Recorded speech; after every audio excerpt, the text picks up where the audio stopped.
जी news portal देख रहे सभी दर्शकों को मेरा बहुत बहुत नमस्कार। आज है तारीख 18 और बार है शुक्रवार, यानी दिन भर की तमाम अपडेट और दिन भर की तमाम खबरें। भरतपुर संभाग में क्या कुछ हुआ या राज्य स्तर पर कौन सी ऐसी बड़ी खबरें हैं जो सीधी आपसे जुड़ी हुई हैं। देखिए, आज की खबरों में भरतपुर और धौलपुर से क्राइम की बड़ी बड़ी खबरें हैं जो मैं आपको ज़रूर बताऊँगा। करौली से कुछ खबरें हैं, सवाई माधोपुर से कुछ खबरें हैं, इसके अलावा गंगापुर सिटी से जुड़ी हुई कुछ खबरें हैं जिन पर गौर करना बहुत ज़रूरी है। क्या कुछ इन दिनों शहर में चल रहा है, सवाई माधोपुर में क्या कुछ चल रहा है। 20 तारीख को सभापति चुन लिया जाएगा, 21 तारीख को उपसभापति का चयन किया जाएगा। उसके बाद में एक और चीज़ निकल करके सामने आ रही है कि सरकार के 2 साल पूरे हो गए राजस्थान सरकार के, उन्होंने क्या कुछ सौगातें दी हैं। तो बहुत सारी ऐसी बातें हैं जिन पर आप और हम मिलकर के चर्चा भी करेंगे और बहुत सारी चीज़ें ऐसी हैं जिनसे पर्दा भी आज उठेगा।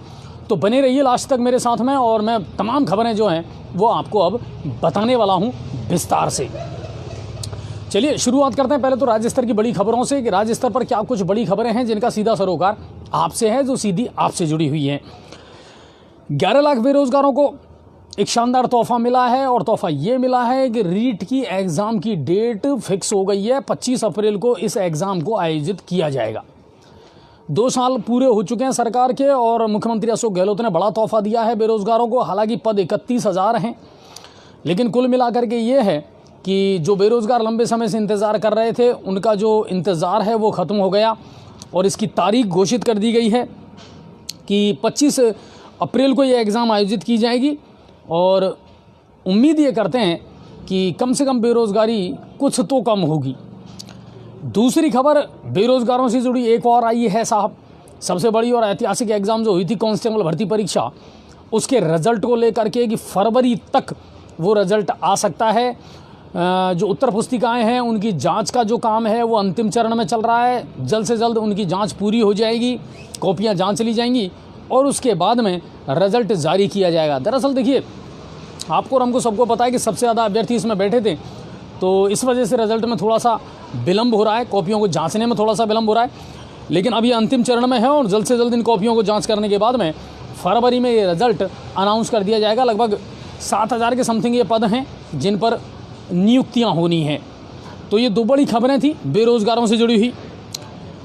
दूसरी सबसे बड़ी खबर राज्य स्तर की, और वो ये है कि साहब फीस को लेकर के, निजी स्कूलों में फ़ीस को लेकर के लगातार हमारे पास भी मैसेज आ रहे थे और लोगों के पास भी असमंजस की स्थिति बनी हुई थी।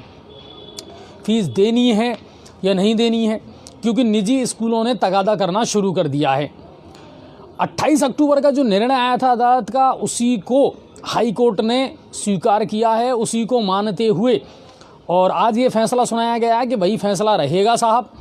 और CBSE के जो स्कूल हैं उनको तो आपको देनी है 70% फीस, और RBSE के जो स्कूल हैं उनको देनी है आपको 60% फीस। ये फैसला हुआ है।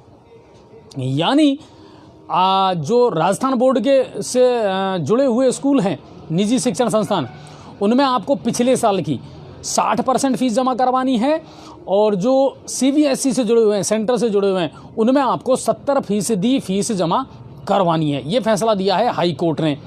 इसके अलावा एक चीज़ का फैसला और दिया है, जिन विद्यार्थियों ने ऑनलाइन क्लास नहीं ली है उनसे फीस की वसूली नहीं की जा सकती।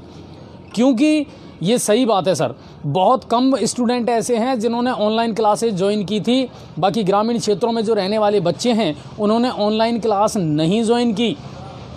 तो आज हाईकोर्ट ने ये साफ कह दिया है कि जिन बच्चों ने ऑनलाइन क्लास ज्वाइन नहीं की है उनसे किसी भी प्रकार की फ़ीस नहीं ली जा सकती। 22 दिसंबर बोर्ड की जो एग्ज़ाम है लास्ट डेट है, तो उसको भी आप जल्द से जल्द फिल कर दें। और बाकी तो देखिए कब स्कूल शुरू होंगे, कब क्या रहेगा। अभी तो एक नया पैटर्न आया है कि 10th क्लास के और 12th क्लास के जो बच्चे हैं होमवर्क के बेस पर जो गृह कार्य उनको मिलता है उसके बेस पर जो है मार्किंग की जाएगी। अब समस्या एक और है साहब, ये जो होमवर्क वाला मैटर है ना, ये सभी बच्चों के लिए नहीं है। मतलब सारे बच्चे इससे जुड़ नहीं पाए हैं। और जैसा मैं आपको बता रहा था, क्या करें साहब, सर्दी का टाइम है और ये जो नेट है ना, नेट ये बहुत नाटक कर रहा है साहब। 5G की तरफ जा रहे हैं हम, लेकिन 4G भी ढंग से नहीं दे पा रहे हैं, 3G भी ढंग से नहीं दे पा रहे हैं। और कंपनियां जो है ना वो प्लान पूरा देती हैं, उनकी नज़र में महीना 28 दिन का होता है, उसी के हिसाब से पैसा वसूल किया जा रहा है, लेकिन सुविधाएं कुछ भी नहीं है, ये आप भी जानते हैं। अच्छा, एक चीज़ और नोटिस की होगी आपने, किसी भी कंपनी का आप इस्तेमाल करके देख लीजिए, इन दिनों जब आप कॉल करते हैं तो एक बार में आपका कॉल नहीं लगता, आपके पास आवाज़ नहीं आती, आपको 2 बार या 3 बार ट्राई करना पड़ता है, उसके बाद ही आपकी बात हो पाती है, और बात होते होते बीच में फ़ोन कट भी जाता है, यानी कॉल ड्रॉप। क्या हुआ इसको लेकर के? कुछ नहीं हुआ साहब, बातें बहुत हुई हैं बहुत पहले, केंद्र सरकार ने बहुत बड़ी बड़ी बातें करी हैं इसको लेकर के, को कॉल ड्रॉप वाली अगर समस्या कोई है तो कंपनी पर जुर्माना लगाया जाएगा, लेकिन अभी तक ये कंपनियां सुधरने का नाम नहीं ले रही हैं। कंपटीशन के चक्कर में आम आदमी को बेवकूफ़ बनाया जा रहा है, ये बिल्कुल सत्य है और सही है। लोग परेशान हैं, कंपनियां जो सुविधाएं दे रही हैं उन सुविधाओं का पूरा लाभ आम जन को नहीं मिल पा रहा है। चलिए वापस आते हैं मुद्दे पर, और मुद्दा यही था हमारा कि निजी स्कूलों को लेकर के, फीस को लेकर के जो गफलत थी उसको आज बहुत कुछ क्लियर कर दिया गया है, और उम्मीद ये करते हैं कि जल्द से जल्द स्कूल खुलें, बच्चे स्कूल जाने लगें और अपनी पढ़ाई जो है वो फिर से रेगुलर कर पाएँ, तो ये बेहतर होगा। तो वो कन्फ्यूज़न आज दूर हो गया। अब चलते हैं भरतपुर की तरफ। भरतपुर से क्या कुछ खबरें हैं। पहाड़ी थाने के गांव तिलकपुरी से आज एक वीडियो वायरल हुआ साहब सोशल साइट पर, और खूब चल रहा था वो वीडियो। उसकी जांच पड़ताल की गई तो पता चला कि साहब ये मामला जो है वो ठगी का है। दरअसल 4 व्यक्ति उस क्षेत्र में घूम रहे थे पुलिस की वर्दी पहन करके। लोगों को संदेह था कि ये लोग ओरिजिनल जो पुलिस वाले हैं वो नहीं हैं। लोगों ने, ग्रामीणों ने उनको पकड़ा, उनकी जम करके पिटाई की। एक व्यक्ति के पास ज़रूर दिल्ली पुलिस की आईडी मिली है, बाकी और किसी के पास में नहीं मिली। तो ठगी का इन पर आरोप था। उसके बाद में पुलिस ने मौके पर पहुंच करके चारों आरोपियों को गिरफ्तार कर लिया है और अब उनसे पूछताछ की जा रही है। कितना सही है कितना गलत है ये मामला, ये तो देखना पड़ेगा, लेकिन कुल मिला करके यह है कि वो वीडियो वायरल हुआ था। हम इसकी पुष्टि नहीं करते हैं, लेकिन ये भरतपुर के पहाड़ी थाना के गांव तिलकपुरी का एक मामला था। जिले के राजस्थान हरियाणा बॉर्डर पर कल देर शाम जुरहेरा थाना के गांव खेड़ली नानू में एक बदमाश को पकड़ने गई दिल्ली पुलिस की गोली से एक व्यक्ति, या ये कहें कि एक युवक जो है वो मौत का शिकार हो गया। दरअसल मामला ये था साहब कि पुलिस किसी वांछित अपराधी को पकड़ने गई थी, और जब वहाँ फायरिंग की गई दिल्ली पुलिस के द्वारा तो उसमें सद्दा पुत्र फकरू नाम का एक जो युवक था वो उसकी जद में आ गया गोली की में, और गोली लगने से उसकी मौके पर मौत हो गई। ग्रामीणों ने दिल्ली पुलिस पर इसका आरोप लगाया है, और झड़प के दौरान या इनकाउंटर के दौरान ये हादसा हुआ। वन विभाग की टीम ने आज बड़ी कार्रवाई की है भरतपुर में। चिकसाना थाना क्षेत्र के इकरन के पास वन विभाग ने कार्रवाई करते हुए मृत वन्य जीवों के साथ में एक शिकारी को पकड़ा है, और उसके पास से 2 मृत जैकाल, 3 जंगली बिल्लियां, 2 जीवित मोंटियर, 24 फंदे, 3 भाले सहित हथियार भी बरामद हुए हैं। और पुलिस का ये मानना है कि लंबे समय से इस क्षेत्र में ये व्यक्ति शिकार कर रहा था अवैध रूप से, और बहुत सारी चीज़ें बरामद हुई हैं। अब पुलिस इसमें आगे कार्रवाई करेगी और वन विभाग की टीम जो है वो कार्रवाई करेगी। अब चलते हैं धौलपुर की तरफ। धौलपुर से क्या कुछ खबरें हैं। देखिए, धौलपुर और भरतपुर ये ऐसे क्षेत्र हैं साहब, यहाँ से हर रोज़ कोई ना कोई क्राइम की खबर ज़रूर आती है। तो धौलपुर ज़िले में एक 18 वर्षीय लड़की के अपहरण की एक सूचना सामने आई है। सुनने में ये आया है कि साहब उस लड़की की जो सहेलियाँ थी या उसके साथ की जो लड़कियाँ थी वो बेला फुसला करके उसको बाज़ार लेकर के गई थी, और वहाँ फिर अचानक एक बोलेरो गाड़ी आई जिसमें उस बालिका का अपहरण कर लिया गया। पुलिस को सूचना दी गई, लेकिन अब तक बालिका का कोई पता नहीं चल पाया है, और पुलिस जगह जगह इस मामले को लेकर के दबिश दे रही है, और ये बाड़ी का मामला है।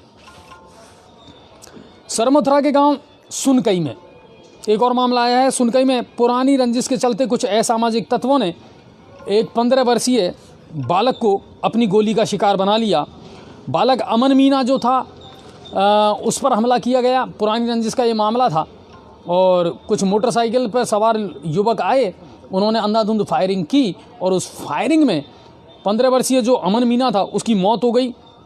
आक्रोशित लोगों ने NH11 भी बाड़ी सरमथुरा पर जाम लगा दिया और आरोपियों को गिरफ्तार करने की मांग की गई। बसेड़ी थाने के बागथर में डकैत लादेन का प्रकोप इन दिनों बड़ा उरूज पर है साहब, लगातार वहाँ से खबरें आ रही हैं।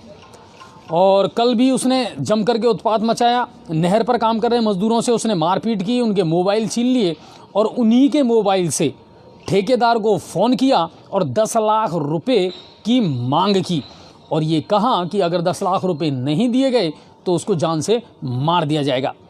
ठेकेदार की सूचना पर एक्सियन महोदय जो हैं उन्होंने कलेक्टर को इस मामले में शिकायत की और सुरक्षा प्रदान करने की मांग की। इसके अलावा डकैत लादेन के खिलाफ कार्रवाई करने की भी मांग की है। एक्सियन के द्वारा नहर का जो काम चल रहा था वहाँ जाकर के ये उत्पात मचाया था डकैत लादेन ने।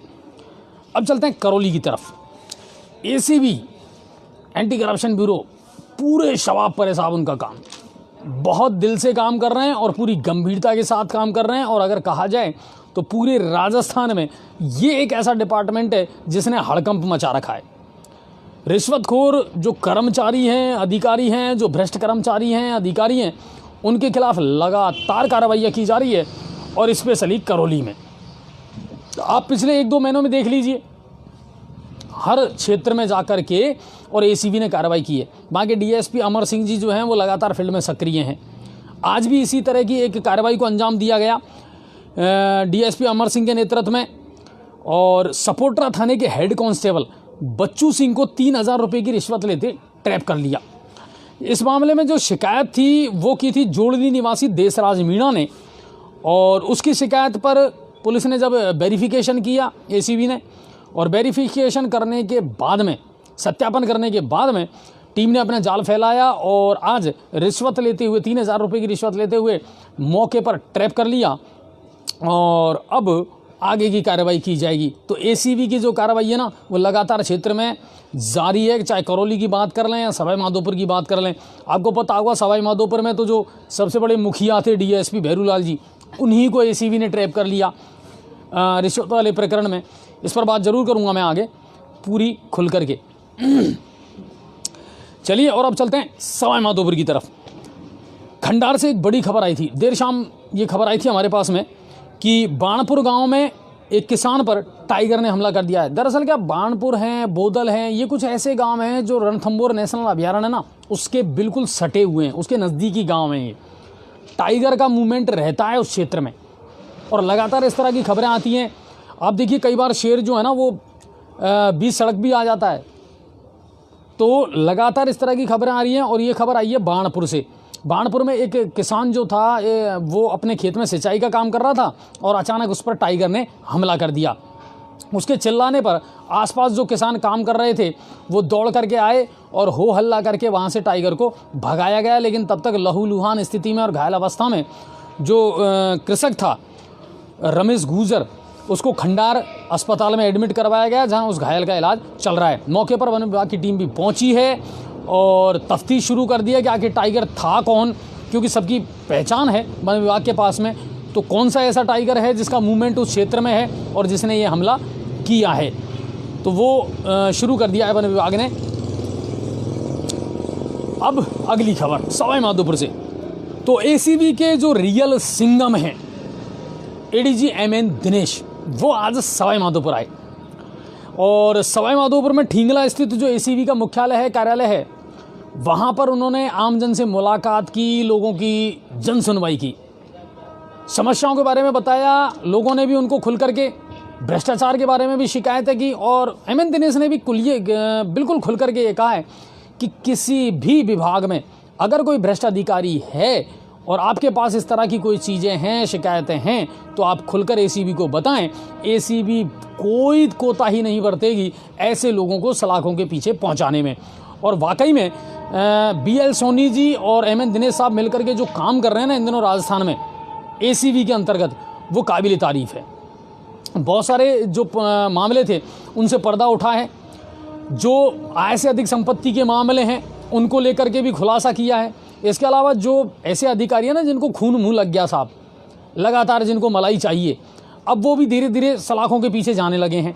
तो आज बहुत देर तक उन्होंने लोगों से मुलाकात की, जन सुनवाई की, पत्रकारों के सवालों का भी जवाब दिया, पत्रकारों से रूबरू हुए, मीडिया से रूबरू हुए और ये कहा कि बेझिझक कोई भी व्यक्ति एसीबी में शिकायत कर सकता है। भ्रष्टाचार के मामले में किसी को भी बख्शा नहीं जाएगा, चाहे वो उन्हीं के विभाग का कोई बड़ा अधिकारी हो। जैसा कि उन्होंने बताया कि हमने कुछ दिन पहले सवाई माधोपुर में जो एसीबी के डीएसपी थे भैरूलाल जी, उनको खुद को ट्रैप किया है। एक बात और कि इस मामले में पूरे ज़िले में इन दिनों हड़कंप की स्थिति बनी हुई है। और हड़कंप की स्थिति इसलिए बनी हुई है साहब कि डीएसपी भैरूलाल जी अलग अलग थानों से हर महीने की बंदी लिया करते थे।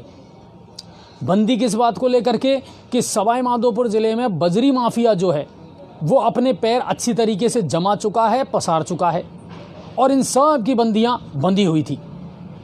बाटौदा थाना, बामनवास थाना, इन दो के बारे में उन्होंने स्पेशली जिक्र किया है कि इनके बारे में हमारे पास में लगातार शिकायतें आ रही हैं और तथ्य जुटाए जा रहे हैं। दूसरी बात कि उन्होंने ये भी कहा है कि गंगापुर सिटी में भी बहुत जल्द वो एक जन सुनवाई का कार्यक्रम आयोजित करेंगे और वहाँ के जो थाने हैं उनके मामले में भी जो उनके पास में जानकारी आ रही है, यकीन मानिए बहुत जल्दी इन पर भी कार्रवाई होने वाली है। यानी कुल मिलाकर के ये है साहब कि आप कब तक बचते रहोगे। यदि ये जो गड़बड़ झाला है और ये भ्रष्टाचार का खेल और ये रिश्वतखोरी का खेल अगर आपने बंद नहीं किया तो फिर आपको अंदर जाना पड़ेगा। क्योंकि एमएन दिनेश साहब करौली में और सवाई माधोपुर में एसपी रह चुके हैं, पुलिस अधीक्षक की जिम्मेदारी पहले निभा चुके हैं, और यहाँ के लोग अच्छी तरह से ये जानते हैं कि एमएन दिनेश साहब जो हैं वो कितने सख्त आदमी हैं और उनके काम करने का जो तरीका है ना वो बिल्कुल अलग है। और उन्हीं को मैं रियल सिंघम मानता हूँ जो इस तरीके से दिलेरी के साथ में काम कर रहे हैं। तो कुल मिलाकर के ये है कि अच्छा, इसके अलावा एक और चीज़ वहाँ से निकल करके आई बड़ी दिलचस्प कि आज लोगों ने एक सेलिब्रिटी की तरह उनके साथ में बहुत सेल्फी खिंचवाई साहब। लोगों ने उनके साथ बहुत फ़ोटो खिंचवाए और एमएन दिनेश साहब मुस्कुरा करके हर व्यक्ति के साथ में फ़ोटो खिंचवाते रहे। क्योंकि देखिए, जब किसी अधिकारी का रसूख इतना बढ़ जाता है तो वो सबका चहेता बन जाता है और वो रियल हीरो होता है, वो रियल नायक होता है। तो लोगों ने बहुत कोशिश की, बहुत उनको परेशान भी किया आज, और लेकिन कहीं से भी उनके चेहरे पर शिकन नहीं आई और उन्होंने बिल्कुल लोगों से बहुत पॉजिटिव एनर्जी के साथ वो मुलाकात भी की, सेल्फी भी खिंचवाई और लोगों को आश्वस्त किया कि भ्रष्टाचार निरोधक ब्यूरो की जो कार्रवाई है ना वो लगातार जारी रहेगी। और अभी भी इस मामले में जो लोग बचने का प्रयास कर रहे हैं या बचते नज़र आ रहे हैं तो उनको उन्होंने साफ चेतावनी दी है कि अभी तो बहुत सारी चीज़ें हैं जो सामने निकल करके आएंगी सवाई माधोपुर ज़िले से, और बहुत सारे अधिकारी और कर्मचारी ऐसे हैं जिनको अभी अंदर जाना पड़ सकता है। तो वार्निंग तो है, अब देखना होगा क्या कुछ तथ्य निकल करके आ रहे हैं। बाकी जी न्यूज़ पोर्टल तो नज़र रखेगा साहब कि कौन कौन से अधिकारी हैं जो भ्रष्टाचार में लिप्त हैं, जिन पर आय से अधिक संपत्ति के मामले दर्ज हैं, तो उनके लिए थोड़ी सी मुश्किलें पैदा हो सकती हैं। तो एडीजी एमएन दिनेश आज सवाई माधोपुर रहे और बहुत कुछ लोगों से उन्होंने मुलाकात की, बहुत सारी लोगों की समस्याओं का समाधान किया, और उनके साथ डीआईजी सवाई सिंह गोदारा भी साथ में रहे। चलिए अब चलते हैं अगली खबर की तरफ सवाई माधोपुर से। और एक और खबर ये है साहब कि बहुत सारे अधिकारी और कर्मचारी ऐसे थे साहब जो 2 रुपये किलो के गेहूं का बड़ा आनंद उठा रहे थे। किसी की भैंस उस गेहूं को खा रही थी और किसी की गाय ने उसका लुत्फ उठाया, किसी ने उसको बेचा। यानी ऐसे सरकारी कर्मचारी जिन्होंने फर्जी तरीके से अपना नाम खाद्य सुरक्षा वाली जो स्कीम है उसमें लिखा रखा था और वो राशन का गेहूं उठाते थे, यानी गरीबों के पेट पर सीधी सीधी चोट करते थे। इसको लेकर के लगातार मॉनिटरिंग की जा रही थी और फिर सरकार ने जो डाटा निकाला उसके मुताबिक ऐसे लोगों की जो सुविधा है उसको बिल्कुल बंद कर दिया और इनके खिलाफ कानूनी कार्रवाई की गई, यानी वसूली की कि आपने अब तक कितना गेहूं खाया है उस हिसाब से पैसा दे दीजिए। इसको लेकर के आज डिटेल दी गई और डिटेल में ये कहा गया कि जिले के 648 सरकारी कर्मचारियों की लिस्ट बनी थी और उसमें अब तक 27 रुपये किलो के हिसाब से उनसे पैसा वसूल कर लिया गया है और 94 लाख रुपए की वसूली कर ली गई है। यानी ऐसे सरकारी कर्मचारी जो झूठे आंकड़े पेश करके और फर्जी तरीके से गरीबों का हक मार रहे थे, अब सरकार ने उन पर शिकंजा कस दिया है और जितना गेहूं उन्होंने खाया था अब उसको निकालना शुरू कर दिया है। 27 रुपये किलो के हिसाब से उनसे वसूली की जा रही है कि आपने पिछले 1 साल में, 1.5 साल में, 2 साल में कितना गेहूं खाया है, उसका पैसा जमा करवाइए साहब। खाद्य विभाग को बहुत खा लिया और ऐसे जो कर्मचारी हैं उनके नाम तो हटा ही दिए गए हैं, साथ ही साथ उनसे वसूली भी की जा रही है। सवाई माधोपुर ज़िले में अब तक 94 लाख रुपए की वसूली हो चुकी है और ये जो व्यक्ति पाए गए हैं सरकारी कर्मचारी, इनकी संख्या है 648 और ये आगे भी जारी रहेगी। फिर आंकड़े हम इकट्ठे करेंगे और बताएंगे कि कितने ऐसे हैं जिनका पेट इस गेहूं को खा करके फूलता नज़र आया साहब, और शर्म भी नहीं आई उनको गरीबों का हक मारते हुए। चलिए आगे बढ़ते हैं। और जिला कलेक्टर राजेंद्र किशन जो हैं पूरे एक्शन में नज़र आ रहे हैं। शहर के सौंदर्यीकरण को अब सामाजिक संगठनों और भामाशाहों को सौंपने की जिम्मेदारी कर रहे हैं जिला कलेक्टर राजेंद्र किशन। आज उन्होंने बैठक ली और ये कहा कि अगर शहर का सौंदर्यीकरण करना है तो सीधी सी बात है, कुछ लोगों को जोड़ना पड़ेगा, सामाजिक संगठनों को जोड़ना पड़ेगा और ये अच्छी पहल है साहब। गंगापुर सिटी में बहुत सारे गार्डन, बहुत सारी जगह ऐसी हैं जो अगर सामाजिक संगठन नहीं होते ना साहब तो इस शहर की सूरत भी नहीं बदलती। जहां हम खड़े हैं और जहां से आपको लाइव दिखा रहे हैं, ये भी भारत विकास परिषद ने गोद लिया हुआ है। सारा पैसा उन्होंने लगाया है और बहुत कुछ उनका योगदान था, तब जाकर के ये खूबसूरती नज़र आई है। हायर सेकेंडरी का मैदान आप देख लीजिए, उसके चारों तरफ जो फुटपाथ बना है, ट्रैकिंग जो ट्रैक बना है वो भी उन्हीं की बदौलत है। तो अब यही स्कीम सवाई माधोपुर में भी अपनाई जा रही है ज़िला मुख्यालय पर कि भामाशाहों के सहयोग से और सामाजिक संगठनों के सहयोग से शहर के जो अलग अलग चौराहे हैं, गार्डन हैं, इनका सौंदर्यीकरण किया जाए और लोगों को इससे ज़्यादा से ज़्यादा जोड़ा जाए। 20 दिसंबर खेल मंत्री अशोक चांदना और मुख्य सचेतक महेश जोशी होंगे सवाई माधोपुर में और सरकार के 2 साल पूरे होने के उपलक्ष्य में वो समीक्षा बैठक लेंगे। विभागों की कार्य योजनाओं पर उनका फोकस रहेगा। कौन कौन से काम ऐसे हैं विकास के जो किए गए हैं ज़िले में, कौन कौन से हैं जो लंबित हैं जिनको करना है, इनको लेकर के वो फीडबैक भी लेंगे। और दोनों जो मंत्री हैं वो उस दिन सवाई माधोपुर में रहेंगे। तो 20 दिसंबर खेल मंत्री अशोक चांदना और मुख्य सचेतक महेश जोशी सवाई माधोपुर आएंगे, विभागों की समीक्षा बैठक करेंगे और 2 साल में सरकार ने क्या कुछ इस ज़िले को सौगातें दी हैं उसको लेकर के भी प्रेस वार्ता करेंगे। अब चलते हैं हमारे शहर की तरफ, गंगापुर सिटी की तरफ। तो गंगापुर सिटी में क्या कुछ हुआ, हमारे शहर में क्या कुछ हुआ। विधायक रामकेश मीणा जो हैं वो इन दिनों गांव-गांव दौरा कर रहे हैं और गांव-गांव दौरा कर के पीले चावल बांट रहे हैं और किसानों को आमंत्रित कर रहे हैं 21 दिसंबर को किसान आंदोलन में आने के लिए। 21 दिसंबर को बड़े लेवल पर किसान आंदोलन, जो कृषि कानून बने हैं केंद्र सरकार के द्वारा, उनके विरोध में किसानों को एकजुट किया जा रहा है ताकि सरकार का विरोध हो सके और कानून वापस लेने का दबाव सरकार पर बनाया जा सके। तो इसके लिए वो गांव-गांव घूम रहे हैं और कई सारे गांवों में उन्होंने पीले चावल बांटे हैं और सभी को 21 दिसंबर के लिए आमंत्रित किया है। अब एक और खबर आई है। कुछ दिन पहले होटल पर्ल में एक चोरी हुई थी, कर्मचारी के द्वारा लैपटॉप और कुछ चीज़ों को चोरी कर लिया गया था। उस पूरी वारदात को सीसीटीवी फुटेज में कैद कर लिया गया और उसके बाद में उदय मोड़ थाने को वो सीसीटीवी फुटेज सौंप दी गई। क्लियर ये नज़र आ रहा है कि कौन कर्मचारी था, उसका नाम पता सब कुछ पता चल गया, लेकिन उसके बावजूद भी पुलिस के हाथ अभी भी खाली हैं और आरोपी को गिरफ्तार नहीं किया जा सका है। और ना सिर्फ इस मामले में साहब, बल्कि बहुत सारे मामले ऐसे हैं जिनमें सीसीटीवी फुटेज जो है ना वो मिल चुकी है। आरोपियों की पहचान भी लगभग हो चुकी है, लेकिन पुलिस ने इन मामलों को गंभीरता से नहीं लिया है और इसलिए अभी भी जो अपराधी हैं वो चंगुल से बाहर हैं। सीसीटीवी फुटेज एक ऐसा एविडेंस है साहब जो बहुत कुछ हेल्प करता है पुलिस की। हालांकि ये और बात है कि गंगापुर सिटी में तो जो जितने भी सीसीटीवी कैमरे हैं वो बंद पड़े हैं। बमुश्किल से 6, 7 या 8 कैमरे ही चल रहे हैं, बाकी सारे बंद हैं। 32, 33 कैमरे लगाए गए थे पूरे शहर में अपराधों के नियंत्रण में, लेकिन अब वो सब बंद पड़े हैं। तो सीसीटीवी फुटेज मिलने के बावजूद भी अगर पुलिस कार्रवाई नहीं करती है तो ये बड़ी अफसोसजनक बात है। तो एक खबर आई थी हमारे पास में कि साहब चोरी की वारदात जो हुई थी उसमें सब कुछ पता है, सब कुछ साफ नज़र आ रहा है, लेकिन उसके बावजूद भी उदय मोड़ पुलिस थाने ने अभी तक इस मामले में कोई कार्रवाई नहीं की है और नामजद आरोपी को गिरफ्तार नहीं किया है। अब बात करते हैं शहर की अगली जो खबर है उसकी, कि शहर में अतिक्रमण के क्या हालात हैं। हम दिन भर बाजार में घूमते हैं, अलग अलग एविडेंस जुटाते हैं, और बड़े अफसोस की और शर्मिंदगी की बात यह है साहब कि एक तो व्यापारियों को एक बात समझ में नहीं आ रही, बार बार हमने अपील की है, प्रशासन के द्वारा भी अपील की गई है कि जितने भी व्यापारी हैं वो अपना ट्रांसपोर्ट वाला जो सामान है ना वो दिन में मंगवाते हैं, ठेलियों से, छोटे टेम्पो से। मोटरसाइकिल जाने की जगह नहीं है सर आपके शहर में। आप एक जो मोटरसाइकिल है ना उसको लेकर के शहर में नहीं घुस सकते, और उसके बावजूद भी ये व्यापारियों को ये समझ में नहीं आ रहा कि आप आखिर प्रशासन का सहयोग क्यों नहीं कर रहे। जाम इस शहर की नियति बन चुका है।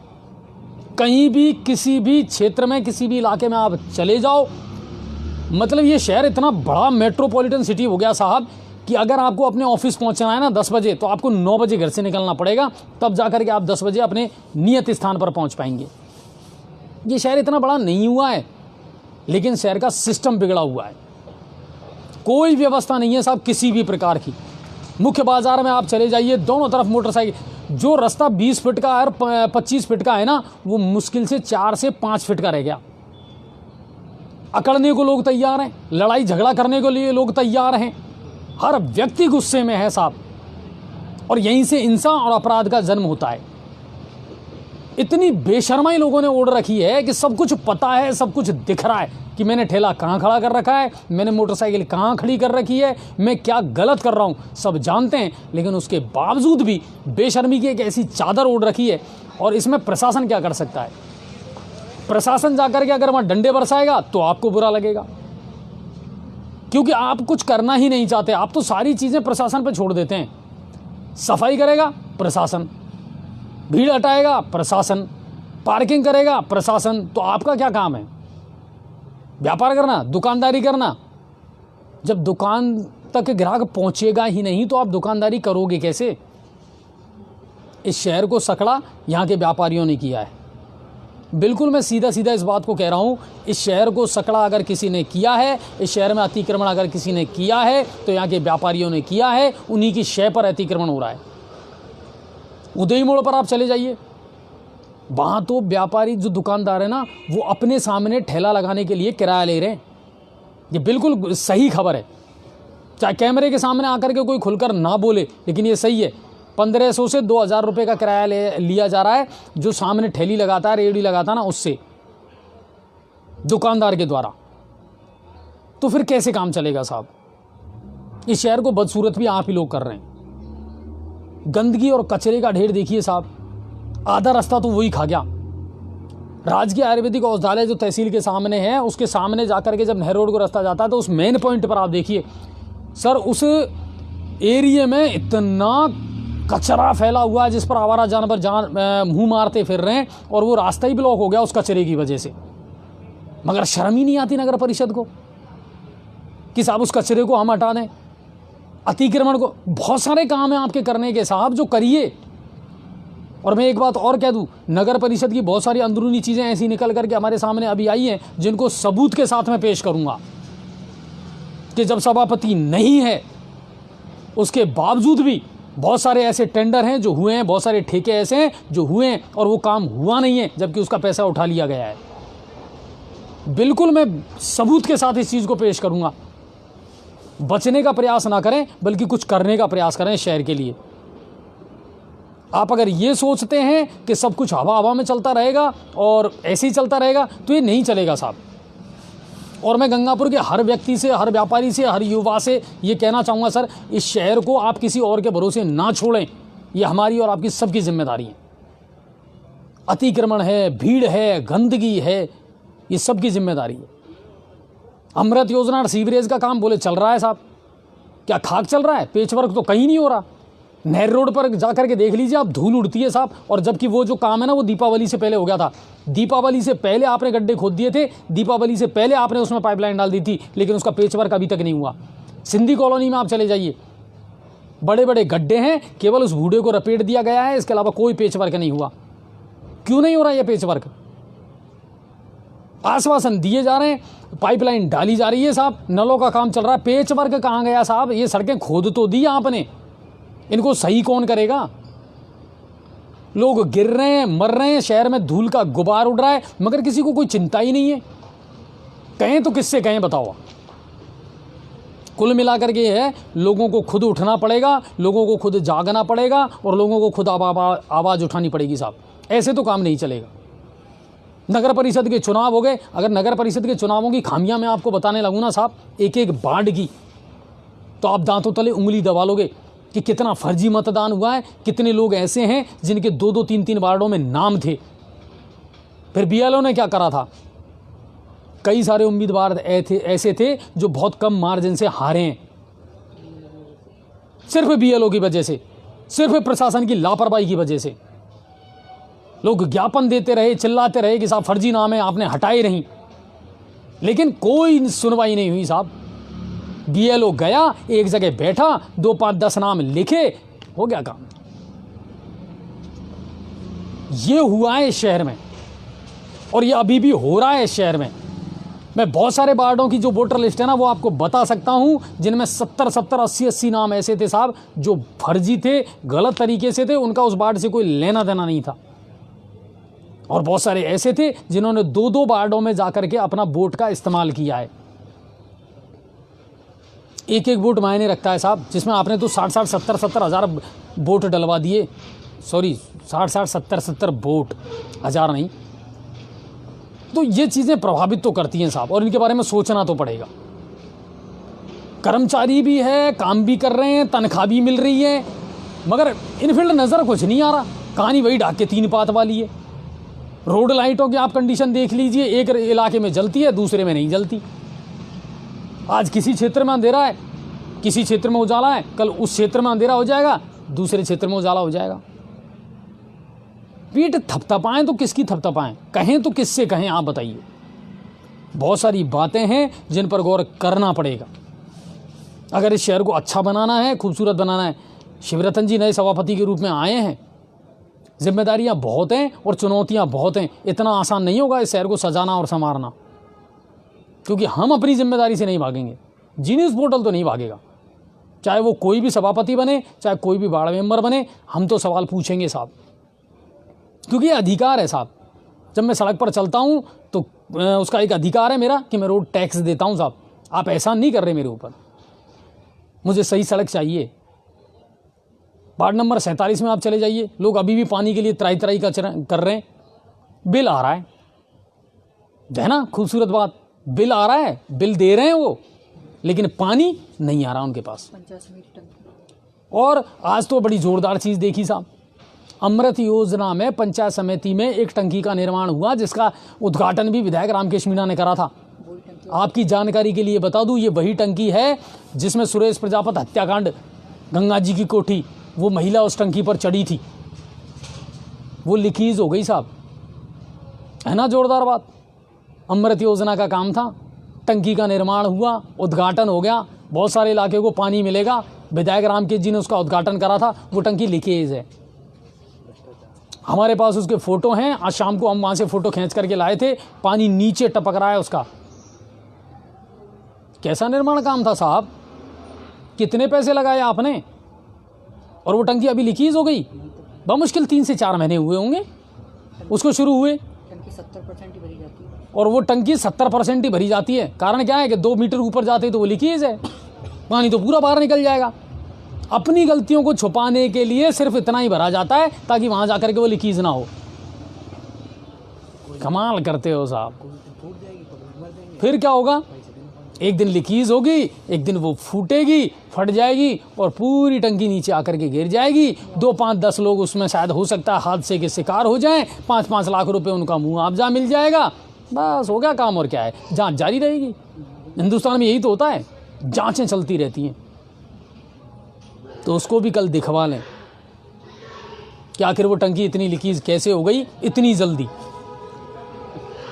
पानी लीकेज की घटना गंगापुर में कहीं भी जाकर के देख लीजिए, 50 एरिया मैं आपको बता सकता हूं जलदाय विभाग को, जहां पानी व्यर्थ बह रहा है, काम कुछ हो भी नहीं रहा, और फिर कह रहे हैं कि पीठ थपथपा दो।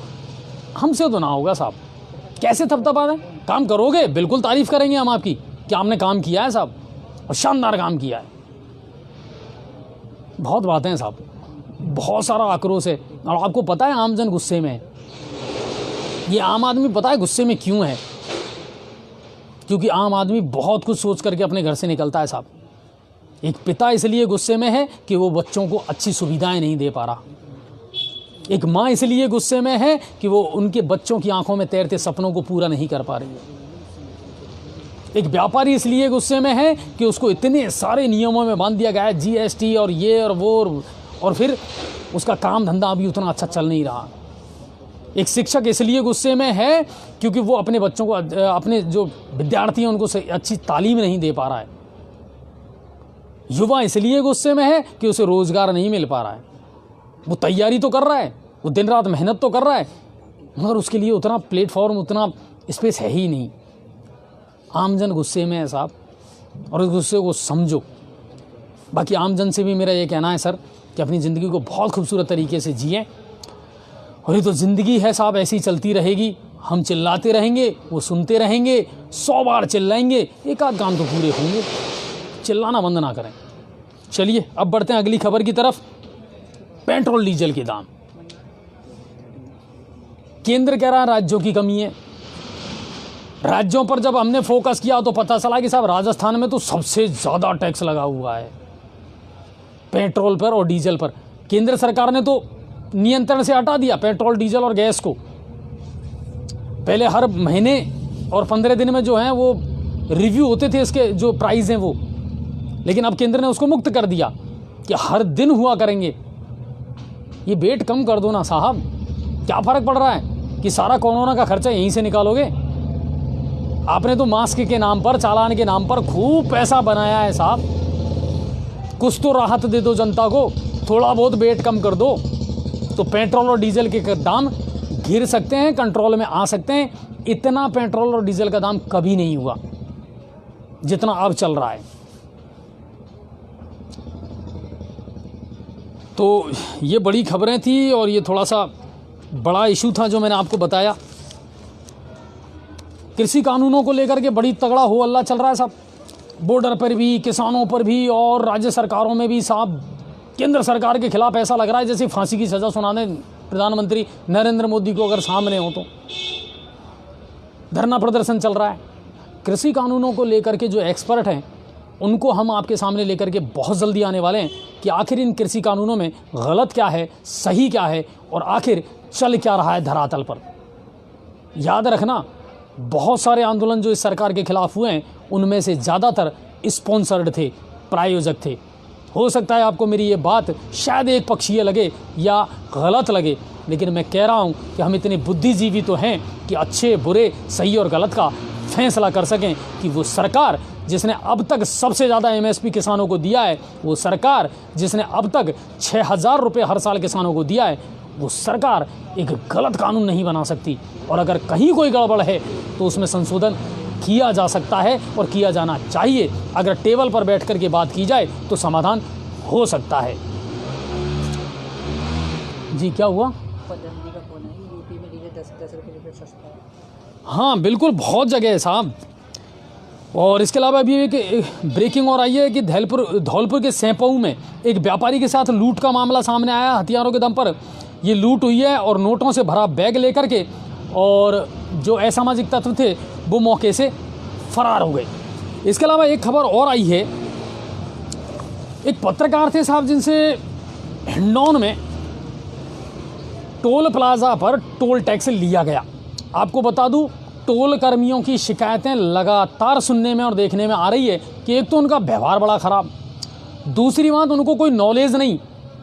आप कितना ही आई कार्ड दिखा दो, कितना ही कुछ दिखा दो, वो अवैध रूप से टोल की वसूली करते हैं। इसको लेकर के एक पत्रकार ने तुरंत जिला कलेक्टर सिद्धार्थ सिया को शिकायत की और जिला कलेक्टर ने एक्शन लेते हुए 25,000 रुपये का जुर्माना ठोका है टोल कंपनी पर। और ये कहा है कि जो ऑथेंटिक व्यक्ति हैं और जिनको टैक्स में छूट दी गई है टोल टैक्स में, उनको तो कम से कम समझें। तो जितने भी हमारे टोल कर्मी हैं ना, उनसे मेरा निवेदन है सर, आप भी किसी का ना किसी का काम कर रहे हैं, नौकरी कर रहे हैं, लेकिन कम से कम नियमों की और कानूनों की जानकारी आपको ज़रूर होनी चाहिए। ये है। और गंगापुर सिटी और उसके आसपास शीतलहर का प्रकोप बहुत जारी है साहब। ठंडी हवाएं जो है ना, सर्द हवाएं जो हैं वो अब चुभने लगी हैं। बच्चों का और बुजुर्गों का विशेष रूप से ख्याल रखें। हालांकि ये वो दिन होते हैं जब शीतकालीन अवकाश आने वाला होता है, क्रिकेट प्रतियोगिताएं गाँवों में चलती रहती हैं, बहुत कुछ है साहब। गुड़ और मूंगफली खाने का मन करता है, सेक करके मूंगफली खाएं। गुड़ का जो है वो ज़्यादा से ज़्यादा इस्तेमाल करें। और बाजरे की रोटी का चलन अब चल रहा है, सर्दियों में अच्छा काम करती है, तो वो खाएं। और कुल मिलाकर के अपनी संस्कृति और अपने परिवार से जुड़े रहें। और जब भी कभी निराश हों तो एक काम ज़रूर करें कि लॉकडाउन में जब आप अपने घरों में थे उस पल को ज़रूर याद करें कि आपने कितने बढ़िया खूबसूरत लम्हे गुजारे थे अपने परिवार के साथ, जब आपने रसोई में खाना बनाना सीखा, कुछ नई क्रिएटिविटी की, बच्चों के साथ कुछ खेल खेले, और सबसे बड़ी बात कि अपना बचपन एक बार फिर जिया था। तो बस इन्हीं चीज़ों को ख्याल रखें, इन्हीं चीज़ों को याद रखें, ध्यान रखें, जागरूक नागरिक ज़रूर बने। और गंगापुर सिटी के जितने भी पार्षद हैं ना, स्पेशली बीजेपी के और निर्दलीय, वो अभी भी बाड़ेबंदी में है। पदम जी भी बहुत जल्दी हमारे पास आएंगे, लेकिन अभी भी वो भी बाड़ेबंदी में है। हालांकि ऐसा कोई है नहीं जो पदम जी को रोक सके, लेकिन क्या करें साहब, सियासी जो गणित होती है ना, वो कई बार शेरों को भी पिंजरे में कैद कर देती है। तो पदम जी भी बहुत जल्दी हमारे साथ में लाइव होंगे और वापस वही बात है, सब कुछ वैसा कि वैसा ही चलेगा। नामांकन अभी भी सभापति के 2 हैं, किसी ने नाम वापस नहीं लिया है और सब कुछ बढ़िया चल रहा है। तो सर्दी का प्रकोप जारी है और हम भी कोशिश यही करते हैं कि जल्द से जल्द आप लोगों को फ्री कर दें अनछुए पहलू से। तो वही बात है। और कोई भी शिकायत है, कोई भी सुझाव है आपकी, तो बिल्कुल हमारे पास भेजिए। और हाँ, एक चीज़ और, कल हमारे एक दर्शक ने हमको एक खबर भेजी थी, दौसा गंगापुर जो रोडवेज डिपो है, बस जो है वो एक आई थी दौसा से और उसमें कुछ सवारियां बैठी थी और उस बस में केवल 4 महिलाएं थीं, जिनके साथ वहाँ के चालक और परिचालक ने अभद्रता करने का प्रयास किया था। और जो दर्शक हैं हमारे, उन्होंने वहाँ से हमारे पास कुछ फ़ोटो भेजे। आज हमने जो रोडवेज स्टैंड है अपना गंगापुर का, वहाँ जाकर के मालूमात की तो उनके बारे में पता चल गया हमको कि कौन चालक थे और कौन परिचालक थे और क्या कुछ वो घटनाक्रम हुआ था। कल उसकी जाकर के हम मालूमात करेंगे कि आखिर दोषी कौन है, और अगर किसी चालक ने या परिचालक ने इस तरह की अभद्रताएं महिलाओं के साथ की है तो ये गलत किया है और हम संबंधित अधिकारी को इसकी शिकायत करेंगे, क्योंकि हमारे पास इसके एविडेंस हैं। तो जी न्यूज़ पोर्टल से थोड़ा सा आप करीबी बना करके रखें, लेकिन ये याद रखिए कि हम आम आदमी से जुड़े हुए हैं और आम आदमी के दर्द को महसूस करते हैं और उन्हीं समस्याओं को और उन्हीं मुद्दों को उठाते हैं जो सीधी सीधी आम आदमी से जुड़ी हुई है। चलिए, खबरों को ज़्यादा से ज़्यादा लाइक कीजिए, शेयर कीजिए। और 80,000 सब्सक्राइबर आज हमारे साथ जुड़े हुए हैं, तो ये भी हमारे लिए बहुत गौरवान्वित करने वाली बात है और इसके लिए आप सब भी बधाई के पात्र हैं। चलिए, मिलेंगे फिर अगली लाइव के साथ और अनछुए पहलू के साथ में।